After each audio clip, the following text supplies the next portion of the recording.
name's Alex Thaman, Chief Architect on the computer vision team here at Unity, and today we're going to talk about human-centric computer vision using Unity. So, real quick, who's, prior to Brian talking, who was familiar with synthetic data prior to Brian talking? Okay, cool. And who's used synthetic data before? Oh, that's pretty good amount. And then how many of you have made synthetic data? Probably about half of the remaining. Cool. So to talk a little bit about artificial intelligence at Unity. So Unity, we have a simple mission. We believe the world is a better place with more creators in it. And in the AI group at Unity, our mission is to enable customers of all sizes to unlock the power of AI with Unity.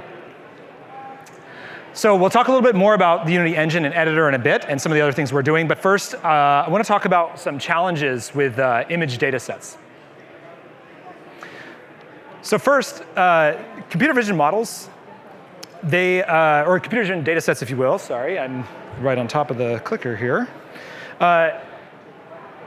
Data sets inherit the biases of the strategies used to collect the data.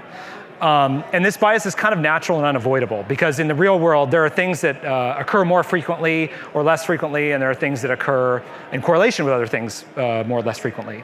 And so on the image on your right here, you'll see a random selection of cropped bounding boxes of people in the COCO 2017 data set, okay? In this random sampling, one thing you'll notice is that most of the people are white. And if you look at the entire COCO data set, you'll actually see there is all ethnicities represented, but it is certainly skewed towards particular demographics. Bias in data sets is not necessarily a problem, because there's ways to avoid the impact of it through subsampling and reweighting certain data and things like this. But the most concerning aspect is that many of these dimensions are very difficult to measure and control.